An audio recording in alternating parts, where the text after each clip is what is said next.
नमस्कार मित्रांनो, तुमच्या सगळ्यांचं माझ्या चॅनलवर मनापासून स्वागत. रोज दुपारच्या जेवणासाठी आपण काय बनवायचं हा प्रश्न प्रत्येक घरात पडतोच ना. जर तुम्हालाही रोज काहीतरी हेल्दी, चविष्ट आणि पटकन बनवणारा लंच हवा असेल तर हा व्हिडिओ शेवटपर्यंत नक्की बघा. आजच्या लंच टाईम मेनूमध्ये आपण बनवणार आहोत गव्हाची रोटी आणि रंगीबेरंगी मिक्स व्हेज भाजी.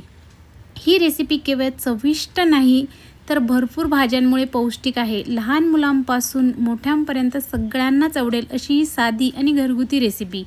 मग चला अजिबात वेळ न घालवता आजचा स्वादिष्ट आणि हेल्दी लंच मेनू सुरू करूयात. तर इथे मी आलं, लसूण आणि हिरवी मिरचीची पेस्ट करून घेतली आहे. त्यानंतर मी कांदा एकदम बारीक चिरून घेतलेला आहे. गाजरही मी इथे बारीक चिरले आहेत. शिमला मिरची चिरून घेतलेली आहे. त्यानंतर मी टोमॅटोची प्युरी बनवली. तुम्हाला प्युरी बनवायची नसेल तुम्ही बारीक चिरून घेतला तरीही चालेल टोमॅटो. त्यानंतर मी उकडलेले वटाणे आणि फ्लावर घेतली आहे. यामध्ये तुमच्याकडे ज्या काही भाज्या असतील त्या तुम्ही ॲड करू शकता. मसाल्यांमध्ये जिरे, गरम मसाला घेतला आहे, धनेची पावडर, काश्मीरी लाल मिरची आणि हळद. तर हे सगळे आपले इंग्रेडियंट्स आहेत भाजी बनवण्यासाठी. तर आता आपण कढई गरम होण्यासाठी ठेवूयात. थोडीशी कढई गरम झाल्यानंतर आपण त्यामध्ये तेल ॲड करणार आहोत. तेल व्यवस्थित तापल्यानंतर मग आपण त्याच्यामध्ये जिरे आणि जी आपण आलं, लसूण, हिरवी मिरचीची पेस्ट केली आहे ती आपण करणार आहोत. तर तेल व्यवस्थित गरम झालेले आहे आपले. आता यामध्ये जिरे आणि पेस्ट आपण ॲड करून घेऊयात.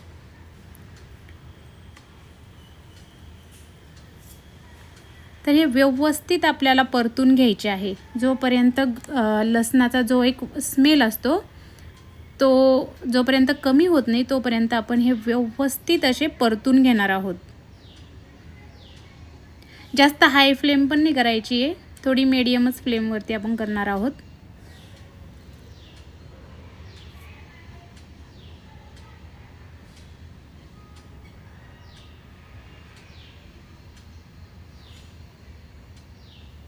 आता हे व्यवस्थित परतलेले आहे. तर आपण यामध्ये बारीक चिरलेला जो कांदा आहे तो घालून घेऊया. कांदा सोनेरी होईपर्यंत आपल्याला परतून घ्यायचा आहे व्यवस्थित. यामध्ये तुम्ही बटरही घालू शकता, थोडंसं तुम्ही तूपही ॲड केलं तरीही चालेल. यानंतर मी चवीनुसार मीठ ॲड करून घेते. त्यामुळे कांदा व्यवस्थित आणि पटकन सोनेरी कलर येऊन परततो. आता आपला कांदा हा जवळजवळ परतलेलाच आहे. तुम्ही पाहू शकता कलरही चेंज झाला आहे त्याचा.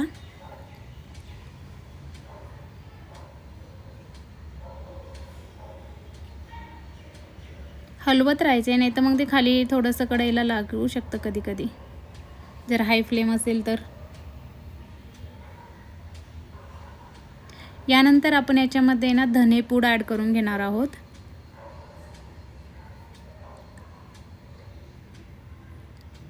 व्यवस्थित मिक्स करणार. त्यानंतर आपण थोडीशी हळद पण ॲड करून घेणार आहोत इथे, 1 टेबलस्पून. आणि व्यवस्थित धने जे आहेत ते व्यवस्थित परतून घ्यायचे. त्यानंतरच आपण बाकीचे जे मसाले आहेत ते ॲड करणार आहोत. तुम्ही पाहू शकता छान कलर यायला लागला आहे. त्यानंतर आता आपण याच्यामध्ये काश्मीरी लाल मिर्च टाकणार आहोत, 2 टेबलस्पून.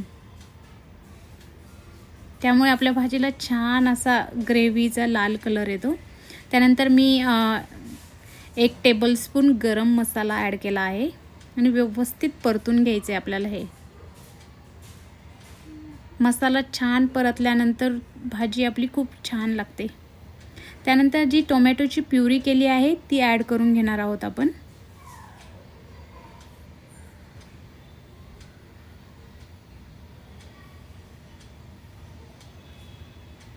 हे सगळं व्यवस्थित मिक्स करून घ्यायचे आपल्याला. भाजीचा कलर पाहू शकता तुम्ही, खूपच छान कलर आलेला आहे.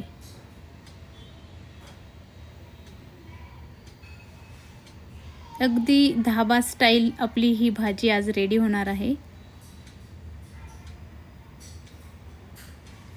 त्यानंतर आपण यामध्ये टाकणार आहोत ज्या भाज्या लवकर शिजत नाहीत, जसे की गाजर. तर आपण याच्यामध्ये गाजर टाकून घेऊयात.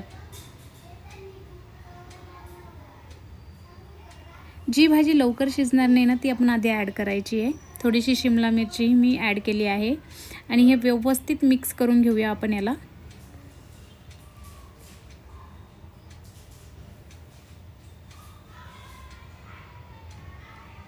आणि याला शिजण्यासाठी आपण थोडंसं पाणी ॲड करणार आहोत. तर मी साईडला पाणीही गरम करून घेतलं आहे. तर थोडंसं गाजर शिजण्यासाठी आपण त्याच्यामध्ये पाणी ॲड करणार आहोत. जास्त असं ग्रेव्ही टाईपही आपल्याला करायची नाही आहे भाजी, थोडीशी घट्टच ठेवणार आहोत. जास्त सुकीही नाही आणि जास्त पातळही नाही. तर आपलं गाजर शिजलं आहे. त्यानंतर आपण जे उकडलेले वाटाणे होते आणि फ्लावर होती तीही ॲड करून घेणार आहोत. आणि यामध्ये थोडंसं पाणी टाकणार आहोत, जास्त पातळ नाही करायची आपल्याला ही भाजी. व्यवस्थित मिक्स करून घेऊया.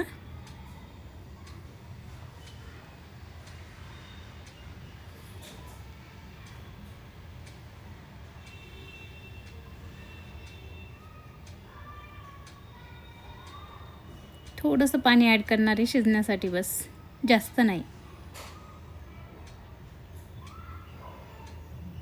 कारण की ऑलरेडी आपण ते उकडून घेतलेले आहेत फ्लावर आणि वाटाणे, त्यामुळे शिजण्यासाठी जास्त टाईम नाही लागणार आहे त्यांना. त्यानंतर आपण वरून थोडीशी कोथिंबीर ॲड करूया. तर ऑलमोस्ट ही भाजी आपली रेडी झाली. तर आपण आता रोटी बनवण्यासाठी घेऊया. तर त्यासाठी मी गव्हाचे पीठ घेतले आहे. हे अंदाजे 3 वाटी मी पीठ घेतलेले आहे.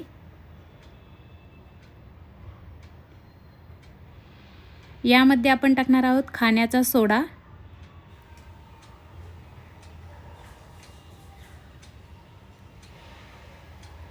त्यानंतर मीठ. जर तुमच्याकडे इनो असेल तर तुम्ही इनोही टाकू शकता.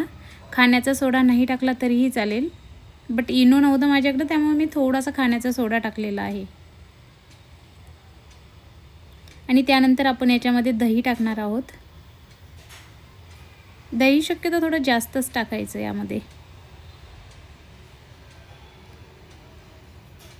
माझ्याकडं थोडंसं दही कमी होतं, पण माझ्याकडे जेवढं होतं तेवढंही दही मी यामध्ये टाकलेलं आहे.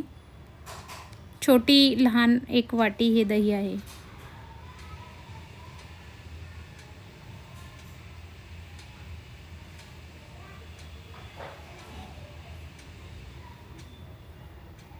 व्यवस्थित आता आपण हे आधी सगळं एकत्र करून मिक्स करूया. त्यानंतर आपण याच्यामध्ये थोडं थोडं पाणी बनवून एक घट्टसर असा गोळा बनवून घेणार आहोत गव्हाच्या पिठाचा. काही जण यामध्ये मिक्स थोडंसं मैदा आणि गव्हाचं पीठ करूनही बनवता, बट मी सगळं गव्हाचं पीठच यूज केलं आहे. तुम्ही अर्ध गहू अर्ध मैदा केला तरीही चालेल. थोडं थोडं पाणी करून आपल्याला घट्टसर असं पीठ मळून घ्यायचं आहे.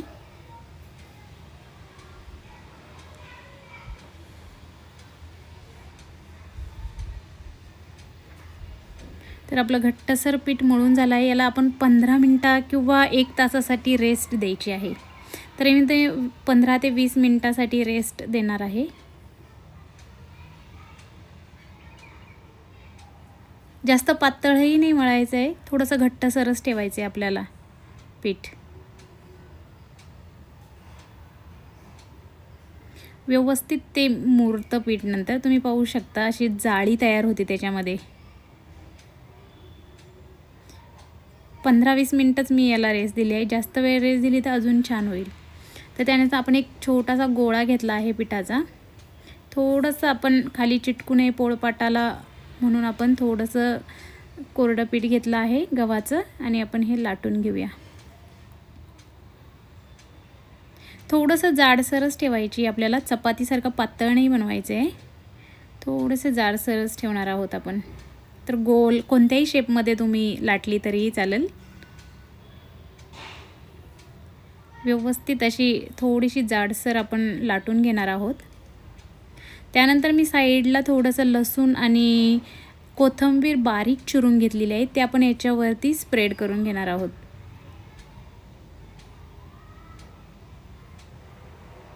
थोडंसं जरा हॉटेल स्टाईल फील येण्यासाठी. तर आपण याच्यामध्ये थोडीशी कोथिंबीर पण ॲड करणार आहोत आणि याच्यावर थोडंसं आपण पीठ भुरभुरणार आहोत त्याच्यावरती.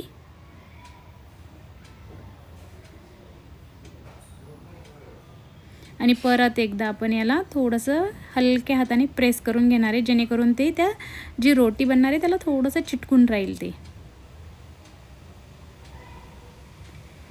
आता आपल्याला ही रोटी बनवून झालेली आहे. तर एका साईडने आपण याच्यात पाणी लावणार आहोत.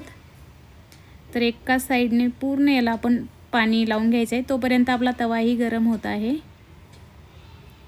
इथे जर तुमच्याकडे लोखंडाचा तवा असेल तर खूपच छान. माझ्याकडे नव्हता त्यामुळे मी तो ॲल्युमिनियमचा तवा आहे तोच यूज केला आहे. व्यवस्थित पाणी सगळ्या साईडने लावून घ्यायचं आहे आणि जी पाण्याची बाजू आहे ना ती आपल्याला तव्यावरती टाकायची आहे. आणि थोडंसं हाताने आपण त्याला प्रेस करून घेणार आहे, जेणेकरून ती चिटकून राहील. आणि त्याला थोडेसे असे बबल आल्यानंतरच आपण त्याला खालच्या साईडने भाजणार आहोत. तर पकडीच्या साहाय्याने आपण त्याला पकडूया आणि अशा मंद फ्लेमवरती आपण त्याला भाजून घेणार आहोत. कारण की ती थोडीशी जाड आहे आपली रोटी आणि ती सगळ्या बाजूनी भाजली पाहिजे. त्यामुळे आपण थोडासा मंदच ठेवणार आहोत गॅसची फ्लेम आणि असं व्यवस्थित आपण याला भाजून घेऊया. तुम्ही याला प्रेशर कुकरमध्येही केलं तरीही ती खूप छान होते रोटी. असं थोडंसं आपण त्याला भाजून घेणार आहोत व्यवस्थित सगळ्या साईडने.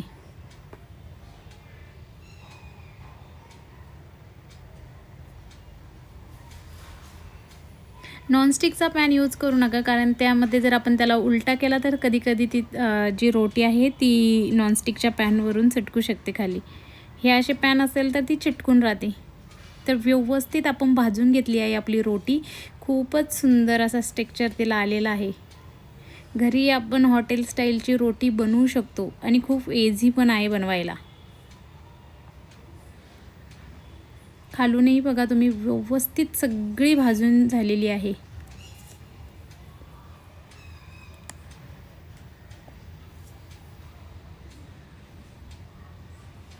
कुठेही अशी कच्ची राहिलेली नाही. व्यवस्थित सगळी रोटी आपण बनवून घेणार आहोत, सगळ्या रोट्या एक एक करून. याच्यावरती जर तुम्ही बटर लावले तर बटर रोटी तयार होईल आपली. तर सगळ्या रोट्या आपण बनवून घेतलेल्या आहे. आपल्या हा गरमागरम रोट्या, मिक्स व्हेज भाजी आणि थोडंसं सलाड किंवा दही, लोणच्याची प्लेट, याच्यामध्ये एक संतुलित आणि पौष्टिक आहार पूर्ण कुटुंबासाठी उत्तम होतो. तर आपली ही रेसिपी तयार झाली आहे. तर मित्रांनो, आजचा लंच टाईम मेनू तुम्हाला कसा वाटला हे कमेंटमध्ये नक्की सांगा. आणि व्हिडिओ आवडला असेल तर लाईक करा, शेअर करा आणि अशा सोप्या, हेल्दी आणि चविष्ट रेसिपीसाठी आपल्या चॅनलला सबस्क्राईब करायला विसरू नका. पुन्हा भेटूया अशाच एका भन्नाट लंच टाईम मेनूसोबत.